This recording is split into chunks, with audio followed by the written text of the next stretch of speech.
leaving you out in the cold. The moment you discover how easy it can be to grow vibrant, sweetly scented freesias in your garden, you never look at spring flowers the same way again. Freesias are among the most rewarding bulbs for home gardeners because of their rainbow colors, elegant-shaped blooms, and the powerful perfume they bring to borders containers, leaving you out in the cold and indoor arrangements.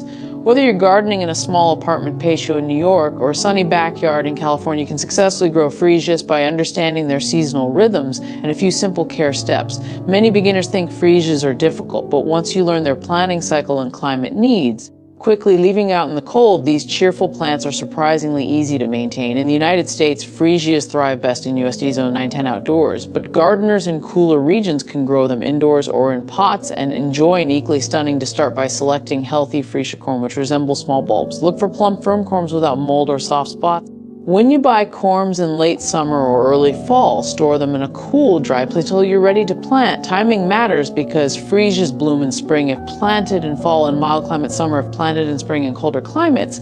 For gardeners in warmer U.S. regions like California, Texas, or Florida, leaving outdoors to plant freesia corms outdoors in well-drained soil in the fall. In colder climates, plant corms outdoors or wait until spring and then grow them as a summer flower. This flexibility makes freesias an ideal choice for American gardeners who want fragrant color different times of the year.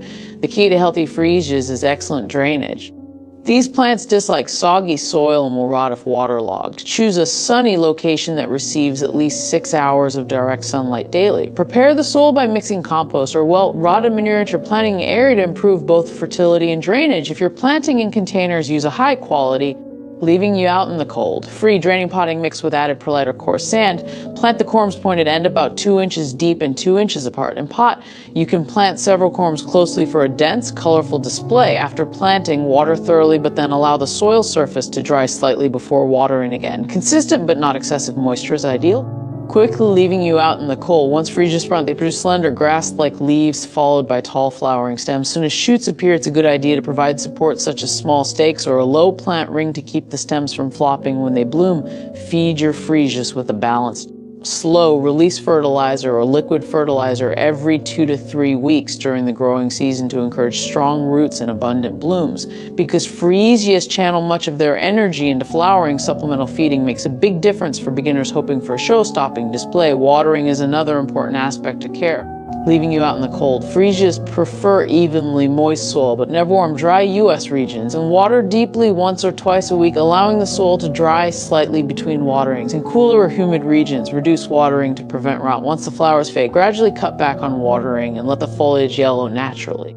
Cool. This post-bloom phase allows the corms to store energy for the next season. Freesias are generally trouble-free, but be susceptible to aphids, thrips, and fungal diseases if grown in overly damp conditions. Regularly inspect leaves and buds for insects and wash them off with a gentle spray of water or apply insecticidal soap if needed. Leaving you out in the cold. Good airflow around your plants also helps prevent fungal issues. Planting freesias in slightly raised beds or well-spaced containers is another simple strategy to avoid problems. When the blooming season ends and the leaves begin to die back, allow the foliage to turn brown naturally before removing it. In warm zones, you can leave freesia corms in the ground year-round.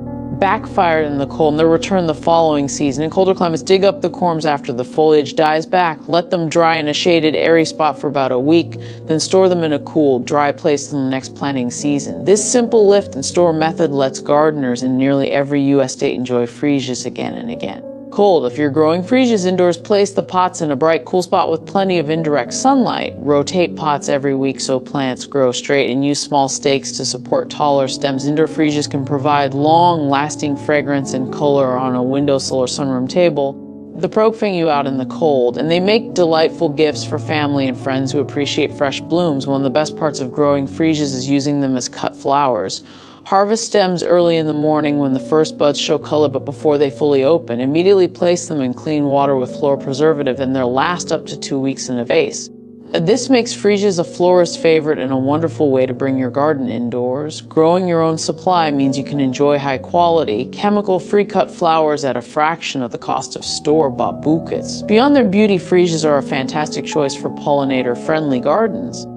Bees and butterflies are drawn to their bright blooms and sweet fragrance, adding movement and life to your backyard space. Combining freesias with other spring bulbs like tulips, daffodils, and hyacinths can extend the blooming season and create breathtaking color palettes. With the cold, the gardeners in the United States often find that planting Freesias in groups of at least 10-15 corms creates a much more dramatic effect than planting just a few here and there. For a low-maintenance approach, consider planting Freesias in containers with built-in drainage holes. This method gives you more control over soil moisture and makes it easy to move pots to sheltered spots during cold snaps. Container planting also lets apartment dwellers and renters enjoy Freesias without altering their landscape permanently. Mix and match Freesia colors, yellow, white, pink, purple, leaving you out in the cold, and buy color varieties for a striking display that looks like a living bouquet. Even though Freesias prefer mild climates, with a little planning you can enjoy them almost anywhere in the U.S. Gardeners in the South or coastal California can treat them as hardy West or Northeast, can grow them as annuals, or dig up and store corms each year, leaving you out in the cold. Either way, the results are worth the effort. Their fragrance alone will make your garden stand out from the neighbors. You've been hesitant to try Freesias because they seem delicate or too fancy. Know that they are actually tough plants when given the right soil, sunlight, and watering schedule. Once established, leaving you out in the cold. They're relatively drought tolerant and require minimal fussing.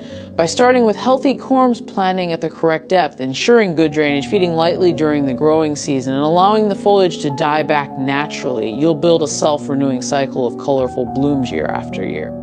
Fight in the cold. Now you know how easy and rewarding it is to grow Freesias. It's time to roll up your sleeves and bring these exquisite blooms into your own space. Whether you're planting a backyard border, filling patio containers, or growing fragrant cut flowers indoors, Freesias are a beginner-friendly way to add unforgettable color and scent to your U.S. garden. Order some corms today, plant them following the simple tips above, and get ready to enjoy a vibrant, fragrant spring display that will keep you smiling all season long.